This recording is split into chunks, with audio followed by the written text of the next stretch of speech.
Everything we did was so that one day we could provide a place for the community.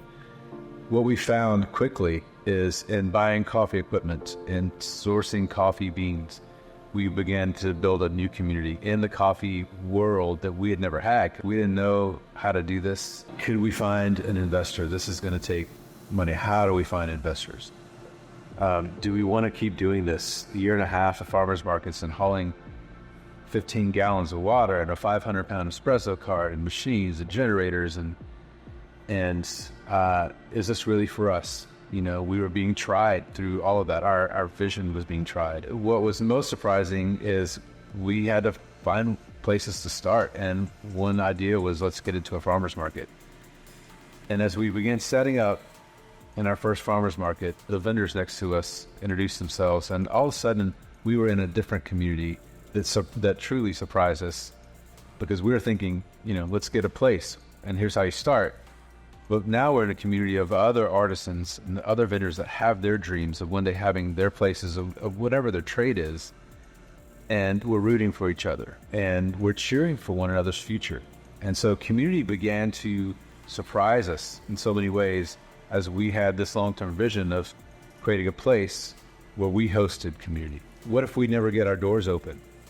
We really asked that question in counseling and just getting advice. Are we supposed to do this? What if we never open our doors? And the clear answer for both my wife, Sandy, and I, regardless of opening our doors, we're supposed to be on this path. It took 7 or 8 years for us to really feel like this. We knew we were doing it right and it would work, but could we make it? Enter COVID-19.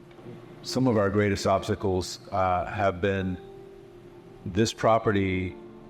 It's on a highway behind oak trees. You can't see it. Everybody's going 55 miles an hour. They're not looking over here. So we need strong tenants next to us that have their own following. And in the history of this property opening with the original tenants in 2014, all of them have closed with the exception of the day spot in the back. We were the very first ones to open. We never wanted to be the anchor, but what we were quietly building in our coffee pub here, the deep relationships that we were building with customers, those customers were coming to our aid, whether it be business closures around us or COVID. One of the great signs for us was, okay, the community wants this here as badly as we do. So we're not alone in this fight. We've built something special. Now I always said, if Stouthaus closed, would the community miss it? Before we even open our doors, we want to build something that if it went away, it would be deeply missed by our community. And we were seeing those signs and slowly becoming the anchor. And as businesses began to open next to us, their stories were, there's a spot next to Stouthaus. We got to be in that place. We built a safe place to work and a safe place for the community to be and to rest. And so we became a haven. One of the things we wanted to do, Sandy and I, wanted to be the best place someone's ever worked, and maybe lead them well enough that it shapes the way they lead or they work somewhere else in their future.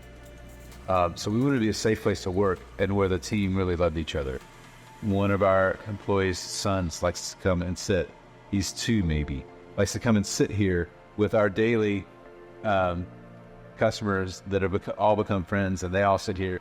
And he likes to sit here and be among them. And it's just multi-generations. These are the signs and highlights for us that say, yeah, we're going to keep going. The Stouthaus is, from a community perspective, everything we hoped for. I want to tell our community thank you. It still baffles me and Sandy what you see here. We didn't know how to run businesses or hire people. We just knew how to sit down and converse with you. And if we could just create a place, we could help you understand we care. And so thank you for feeling that from us. And then thank you for giving it back, because you've now made Stouthaus yours and ours. and this is our place.